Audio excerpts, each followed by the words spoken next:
ये Pakistan cricket team के साबिक कप्तान शाहिद अफरीदी की, जिन्होंने टीम पर तनकीद करने वालों को हैकल जैकल और मिस्टर बीन करार दे दिया। लेकिन ये तीनों कौन है, बूम बूम ने ये नहीं बताया। आई नो कि यहाँ पे मीडिया में बहुत हैकल एंड जैकल बैठे हुए थे, बड़े मिस्टर बीन बैठे हुए थे जो बड़ी एक्टिंग कर रहे थे, जैसे उनके दौर में कोई पाकिस्तान टीम हारी नहीं। मुझे तो हैरत अभी तक ये बड़ा नहीं हुआ। और सेकेंडली जिस तरह 350 वनडो में ये जिस मेच्योरिटी से पाकिस्तान के लिए बैटिंग करता रहा है, उसी मेच्योरिटी से ये मीडिया में बातें भी कर रहा है। अभी तक इसमें मेच्योरिटी आई नहीं बेचारे में। सोशल मीडिया पे हमारा तमाशा बन के रह गया है।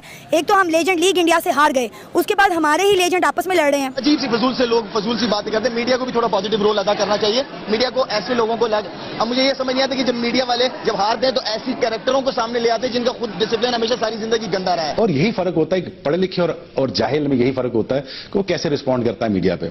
सेकेंडली अब देखिए, मैं किसी की जातियात पे जाके हिट नहीं करना चाहता, और अफरीदी ने जातियात पे जाके हिट करना ये उसने अच्छा नहीं किया। प्लेयर का बड़े प्लेयर से जब मैच होता है ना, फिर देखने वाला होता है। मीडिया वाले ऐसे लोगों को क्यों लेके आते हैं जब हार जाते हैं? अच्छे लोगों को भी लाना चाहिए जो अच्छी पॉजिटिव बात आवाम तक पहुंचा सके। गंदे लोगों को दूर रखे तो ज्यादा बेहतर है। कौन सी सीरीज आपको पाकिस्तान ने आपने जिता दी है? कौन सा ऐसा काम कर दिया है जो फिर से आपको बैक करें? और बात यह है, दूसरी बात यह है कि देखें, मीडिया पे आके थोड़ा मेच्योरिटी से बात करें। क्या अभी तक आप मेंटली बड़े नहीं हुए हैं कि आप मीडिया के सामने आके ऐसे ऐसे करके बातें करते हैं? हमने पाकिस्तान को आगे तो लगाया हुआ है, मतलब आप खुद खुदा का खौफ करें।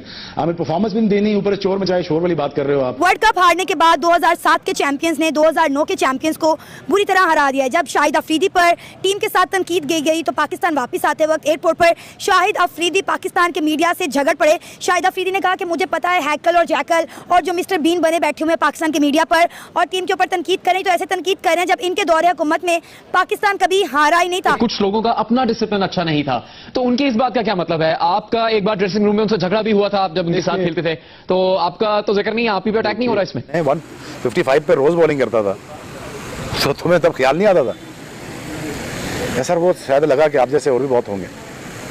मैंने कहा हाँ, कहाँ है? कहते नहीं है सर, हम ट्रेजर नहीं करते अपने स्टार्स को। ये फाइनल में हार गए हैं, इसका भी दुख है। वो अभी दुख खत्म नहीं हो रहा और ये आपस में लड़ने शुरू हो गए हैं। तो मेरे ख्याल से ये लेजेंड्स हैं, हमारे लिए काबिल एहतराम है, रिस्पेक्टेबल हैं। उनको आपस में नहीं लड़ना चाहिए, अपनी क्रिकेट पे फोकस करना चाहिए। एज ए बॉलर आप अपनी मर्जी से मार खा के आओ, फिर ये ना कहो कि जी the end of the day के एक्सक्यूज कोई नहीं होना चाहिए, फिर अपनी तरीके से मार खा के आओ। शोएब अख्तर भी अपने दौर के बहुत बड़े बॉलर रह चुके हैं, वो हमारे स्टार हैं, हमारे लेजेंड हैं, और दोनों ही हमारे लिए काबिल एहतराम है, हमारे लिए रिस्पेक्टेबल हैं। लेकिन मेरे ख्याल से आपस में इनको नहीं लड़ना चाहिए। क्रिकेट को देखें, दूसरे मुल्कों के खिलाफ हम क्रिकेट खेल रहे हैं, उनके खिलाफ हम उन क्रिकेट पे फोकस करके उनसे जीतें। अगर आपने इस गेम में खेलना है तो इस गेम में खेलने के लिए आपको ये डर निकालने के लिए you have to speak to people. अंदर बात ना रखें। अगर अंदर रखेंगे तो कई हमारे टाइम के प्लेयर हैं वो बेचारे नहीं खेल सके, बिकॉज वो बताते नहीं डरते कि मुझे कोई, अगर मैंने बता दिया कि मैं डरता हूँ तो शायद मुझे ना। अजीब सी फजूल से लोग फजूल सी बातें करते हैं। मीडिया को भी थोड़ा पॉजिटिव रोल अदा करना चाहिए। मीडिया को ऐसे लोगों को अब मुझे ये समझ नहीं आता कि जब मीडिया वाले जब हारते हैं तो ऐसी कैरेक्टरों को सामने ले आते हैं जिनका खुद डिसिप्लिन हमेशा सारी जिंदगी गंदा रहा है। वाले ऐसे लोगों को क्यों लेके आते हैं जब हार जाते हैं? अच्छे लोगों को भी लाना चाहिए जो अच्छी पॉजिटिव बात आवाम तक पहुंचा सके। गंदे लोगों को दूर रखे तो ज्यादा बेहतर है। शोएब, बूम बूम जो है वो कुछ ना कुछ तो ऐसा जरूर करते हैं एयरपोर्ट पे। इस दफा उन्होंने किसी की पिटाई नहीं की, तो उन्होंने अपनी गुफ्तगू से ऐसी बातें कह दी हैं। अफरीदी ने कहा है कि मीडिया तबसरों के लिए हैकल जैकल को बुला लेता है। किसकी बात कर रहे हैं? आपने भी अफरीदी के बारे में बहुत तबसरे किए जियो पर, आपका क्या ख्याल है? देखिए, मुझे तो हैरत अभी तक ये बड़ा नहीं हुआ। और सेकेंडली जिस तरह 350 वनडो में ये जिस मेच्योरिटी से पाकिस्तान के लिए बैटिंग करता रहा है, उसी मेच्योरिटी से ये मीडिया में बातें भी कर रहा है। अभी तक इसमें मेच्योरिटी आई नहीं बेचारे में।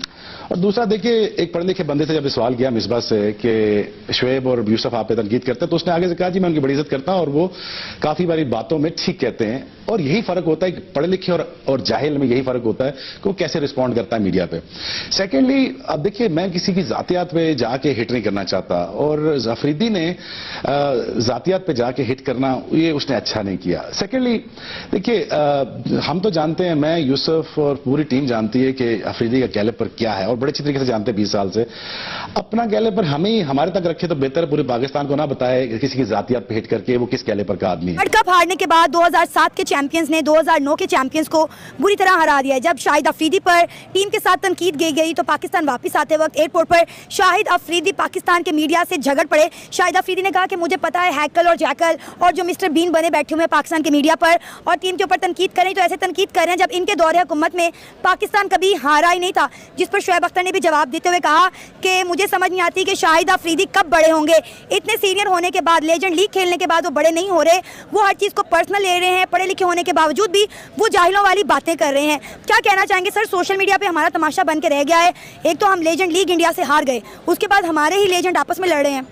असल में बात ये है, सबसे पहली बात ये आती है कि हमें यूनाइटेड रहना चाहिए, कोई भी चीज़ हो, कोई भी प्लेटफॉर्म में, जब तक हम यूनाइटेड हो, हमारी अंडरस्टैंडिंग एक दूसरे के साथ सही हो। अब ये एज अ टीम अगर हम लोग खेलेंगे तभी हम कुछ ना कुछ परफॉर्म करेंगे और एक अच्छा प्रोडक्ट हम दे सकते हैं। नहीं तो अगर इंडिविजुअली हर कोई अपने अना के बेस पे आता है तो इस तरह मुझे नहीं लगता हम कोई भी प्लेटफॉर्म पे जाके हम एक अच्छा स्कोर कर सकते हैं। मुश्किल से एक आधे हम लोग मैच जीत सकते हैं, लेकिन ज़्यादा हम लोग नहीं जीत सकते। अब आप देखें ना कि किस तरह हमारे जो लेजेंड्स हैं वो इंडिया से हार गए, मतलब 2007 के चैंपियंस ने 2009 के चैंपियंस को हरा दिया।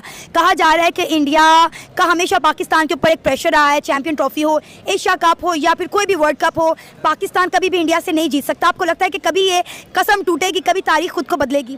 असल में बात ये है ना, इंडिया की अगर आप टीम को करीब से देख ले, बारीक बीनी से देख ले, तो उसमें ये है जो उसके प्लेयर्स हैं वो स्ट्रेटजी का यूज़ करते हैं। हमारे जो लोग हैं, हमारे जो प्लेयर्स हैं वो सिर्फ और सिर्फ जज्बाती हो कि महज सिर्फ जज्बात के बेस पर अपना फैसला करते हैं। मैंने कहा जब मैं 155 पे रोज़ बॉलिंग करता था तो तुम्हें तब ख्याल नहीं आता था? सर वो शायद लगा कि आप जैसे और भी बहुत होंगे। मैंने कहा हाँ, कहाँ है? कहते नहीं है सर, हम ट्रेजर नहीं करते अपने स्टार्स को। दूसरा, फास्ट बॉलिंग क्या कमाल कॉम्बिनेशन था हमारे पास। आमिर था पीक पे अपनी, मोहम्मद आसिफ पीक पे, 3 स्पिनर आपके पीक पे। मैं तो टूट गया था 2009 में, मैं रिटायरमेंट ले रहा था 2008 में, जब पाकिस्तान वर्ल्ड कप जीता 2009 में जीता ना, तो मैंने